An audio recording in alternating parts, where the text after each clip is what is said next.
अच्छा, लेकिन ये 9 सेंट पर आना प्रैक्टिकली आपको कितना पॉसिबल लग रहा है? चूँकि एक तवील अरसे से हम ये डिमांड सुन रहे थे और अब जाके बहुत आहिस्तगी के साथ आईपीपीज़ के साथ अब माहदों को रीनिगोशिएट करना, या जो आईपीपीज़ रिटायर होने वाले थे उनको अर्ली रिटायरमेंट की तरफ कन्विंस किया जा रहा है। लेकिन अभी भी हमारे जो ट्रांसमिशन और डिस्ट्रीब्यूशन के लॉसेज हैं, जो एक वीकनेस हमारी उस साइड पर है, जो रिफॉर्म्स का ना होना है, वो अपनी जगह मौजूद है।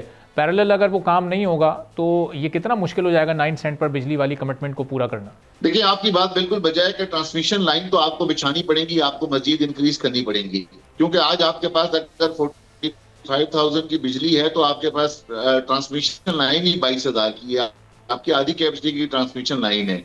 तो जब तक आपकी ट्रांसमिशन लाइन को आप इंक्रीज नहीं करते और आप कैपेसिटी चार्जेस की मद में आईपीपी को पैसे देते जाएंगे, तो ये तो हम दिल मदिन धंसते रहेंगे अपने मुल्क के अंदर। तो यहाँ पर आईपीपी को कंट्रोल करना पड़ेगा और हमें ट्रांसमिशन लाइन पर काम करना पड़ेगा। ट्रांसमिशन लाइन हमें जल्द से जल्द हंगामी बुनियादों पर बढ़ानी पड़ेगी ताकि हम वहां तक बिजली को पहुंचा सकें।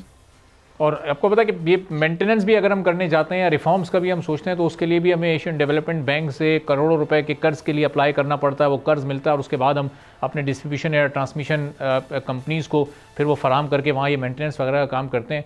तो ये जब तक एक इंटेंशन या एक विल के साथ कोई एक यूनिफॉर्म पॉलिसी नहीं बनेगी और लॉन्ग टर्म पॉलिसी नहीं बनेगी तो इस मसले का हल कैसे निकल सकेगा? इस साल तो ये बिजली की जो लॉसेस थे या जो खसारा था, ये रिकवरीज बढ़नी चाहिए थी, लॉसेस कम होने चाहिए थे, लेकिन बिल्कुल उल्टा हुआ है कि हुकूमत इतनी संजीदा इस मसले को हल करने में और उसके बावजूद लॉसेस बढ़ रहे हैं और रिकवरी हमारी कम हो रही है पिछले साल की निस्बत। मैं ये समझता हूँ कि हमें एज सुन एज पॉसिबल जल्द से जल्द अपने पैरों पर खड़ा होना पड़ेगा और हमें जो ये कशकोल लेकर फिरना पड़ता है सारे एशियन तरक्की बैंक की तरफ या IMF के पास, हमें कोशिश करनी चाहिए कि हम अपने जो मुल्क के रिसोर्सेज हैं, अपने मुल्क के रिसोर्सेज को इस्तेमाल करें।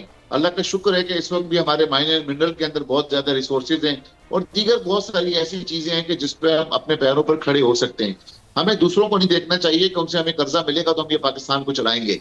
हमें कोशिश ये करनी चाहिए, हमारी हुकूमत के लोगों को कोशिश ये करनी चाहिए कि हम जल्द से जल्द कर्जे अदा करें।